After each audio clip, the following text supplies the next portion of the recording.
Hey, hey, Blue Table fans! Shockwave of happiness for you all.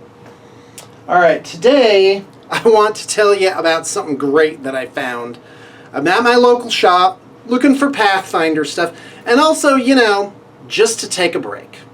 And hold on, I'm getting some glasses glare here. Oh, that's way better. And let me get rid of that. Hold on. It's going. Keep your shorts on. Alright. my kids have heard that saying a lot. Okay, so I came across this role-playing game because I'm just looking at other random stuff, and I come across this beauty. It's called Numenera, and this is a pretty monstrous book. So first off, the author and owner of this IP is Monty Cook, who you diehards will recognize as one of the great names in role-playing game history. He's been around forever. He's older than me, pretty sure. And so he's created this world, and it's really, really neat. I can't get enough of it. I picked up some of the books. I want to show them to you, give you a little review. I'm starting an online game, so if you're interested, you should get in touch with me. There's an email in the liner notes. It's I'm easy to get a hold of. So anyway, so Numenera, however you want to say it. I tend to want to say it like the Spanish way and do a hard R on there. It's set 1 billion years into the future. And so this thing, it vibes. There's so many genres that it sort of like seems to take the best out of them and turn it into something cohesive, something great. Of course, the human mind always struggles to make comparisons, so to me it reminded me, I had like 5 things. All I can remember is a little like Doctor Who, like it's really weird stuff, very imaginative, and a little like Gamma World. In fact, it has the mutations chart, and it's done so well. The art is so good, the system is so good. I can't wait to do it. Let me just find you some of the good art in here. And there's a lot of it too, by the way. It's like that. And, well, let me just flip through the book, like, real quick. Give you sort of a sense of it, you know. Nothing beats just that. And there's a lot to it. Great art, weird, just these bizarre creatures, you know. And really, it's hard to build a world without any sort of reference. And when you go into this thing, it's like you've got to, like, there's no reference. You have to like learn everything from scratch. And that's what makes the world so vibrant. The premise of it is amazing. So it's set 1 billion years in the future, and there have been 8 major civilizations that have risen and fallen in that time. And if I went on YouTube, because there's those videos that show like the continents moving around, Pangea and tectonic plates and all that. And most of them are from 3 billion years in the past. And, you know, and I'm looking at this and I'm just going, wow, everything is so changeable. Like continents are just like, woo, woo, woo, woo. They're just changing shape all the time. And I'm here on the planet like, oh wow, everything's pretty solid. No, Shawn, it's not really solid. So anyway, and these major civilizations have also terraformed the world. For example, one of them, and so the inhabitants currently are at what we would consider year 1000. It's Middle Ages. So the humans are Middle Ages, but there's all these ruins and like abandoned super technology, and it's just really neat. So one of the civilizations did terraforming, and the book, by the way, doesn't talk a lot about the civilizations. It just sort of broad sweeps them, and it preserves the mystery that way. And one of them did terraforming, and so most of the dirt on the Earth is actually nanites. And so the molecules of the world have been changed, and just weird stuff. The Earth was at one point a transgalactic hub, and that means a lot of worlds. So there's like the descendants of aliens. Some have been in like stasis, and now they're just getting out. And just the creatures and the civilizations. It's just really, really. Oh, and also really neat. It reminded me of Skyrealms of Jorun, which is that was always one of my favorites, one of the greats. So here's Ninth World Bestiary, and just so they give like this size comparison chart, right? So like this guy here, this is like he's like 500 feet tall.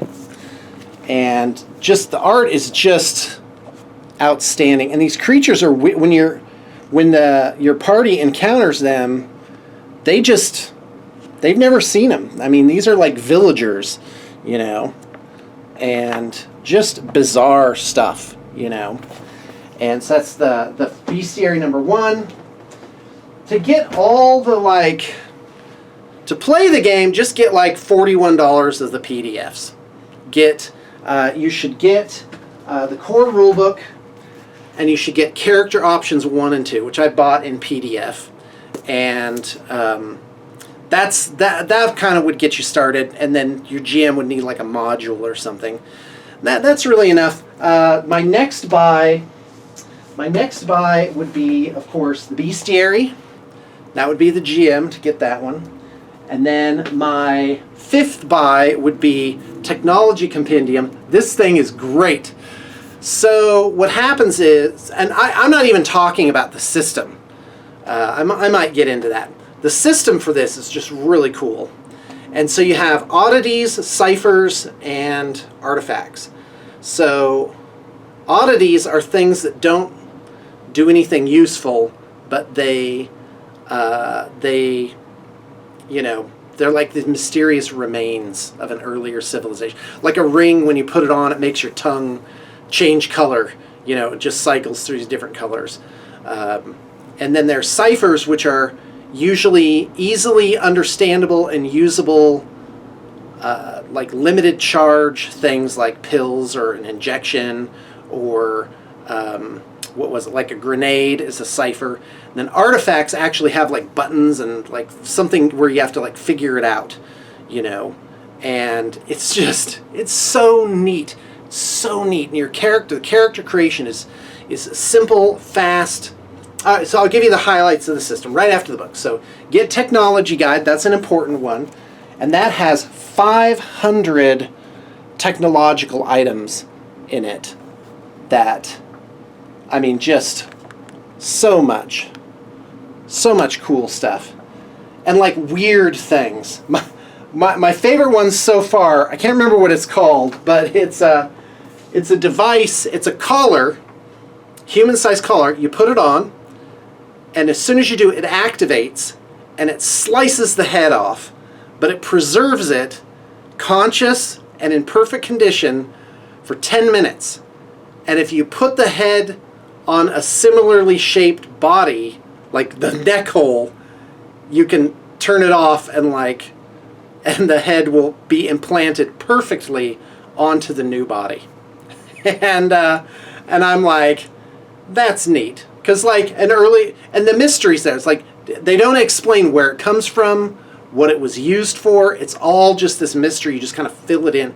And the game master, it's left to him to explain why things are in the background. Like, just for him to know. He has to come up with his own explanation. This is typing, by the way. Okay, next up, Ninth World Bestiary. This is, it's just chock full of weirdos, you know. Like, what's that? What's this guy do? So when your party encounters something, so it recaptures this magic. You know, it's like, oh, the sphere with 10 eye stalks and a big mouth and a central eye comes down the corridor. It's like, you know, in 1979, playing D&D, that would just be like, what is this thing? We don't know. And of course, now it's just like it's been all done to death. And this ties into my last sort of ramble. What is, you know, things have been done to death. They're so familiar that, like, you gotta, the old stuff kind of has to die off. And you can do that in your personal life too. You can just start paying attention to, you know, new things. And so this book is great. They smell great. They look great. I mean, even the font is like really just, I don't know, it's just appealing. Oh wow, this is not done but Monty Cook, okay. All right. And then we've got Ninth World Guidebook, which I recommend. This just fleshes out the world, talks about, you know, religions, organizations. There's just, hold on, I'm just looking for some cool pictures. There's a lot of them, by the way. There's a video game made out of this, by the way. So, you know, there's this lake that's like glass perfect, and for some reason these three giant mask head things float around on it and like dispense oracle-like wisdom, and nobody knows like why that's there, you know. So all this technology came from civilization so advanced that it could last, you know, 1,000,000 years. It's like regenerating itself, and just really oddball, guys, just oddball stuff. So it did. It really reminded me of Gamma World a lot, and Gamma World, like, how do I explain it? The apocalypse is just time. Like, if enough time goes by, everything just changes, you know. So here's another one. All right, well, those are all the books I have right now. Again, I'm starting an online version of this, so reach out to me, and I'll put a group together. And it's very storytelling. Oh, let me tell you about the system. So your character is a noun, verb, and an adjective. That's what you pick. So the adjective is called a descriptor. So like rugged, or what's the word I'm looking for? Hold on, let me just find a few. So the adjective, or as it's called, a descriptor. See if I can find intelligent, clever, mechanical, strong-willed, stealthy. There's a lot of them. And then when you buy character guide, I don't remember what it's called, 1 and 2, they give you like more of them. So a descriptor, and then there's a class. It's not called class, but it's called something else. And there's only 3. Character type, yeah. So, but it's a class. It doesn't explains with the other parts of it, you kind of flesh it out. So it's not like, oh, I picked this class and that kind of defines everything. It's like that only defines part of it. So there's a glaive, which is like a fighter type, a jack, who's like a rogue, and I know the guy who invented this would probably just, you know, roll his eyes for me making these simplistic connections. And then there's nano, which is like a wizard. Nanos, for whatever reason, they can tap into this latent nanotechnology that's everywhere. In fact, there's a thing called the Iron Wind, which is this wave of nanotechnology that just will, it's dangerous. Like, people run from it because it changes things into, as it goes by, it reconstructs reality. That's how powerful these former civilizations were. They also kept the Earth from blowing up, too. Because if you look at projections for 1 billion years in the future, with a B, 1,000 million, it's, you know, the Earth is just a rock by that time. It looks like Mars. So, anyway, you know, and the Earth is like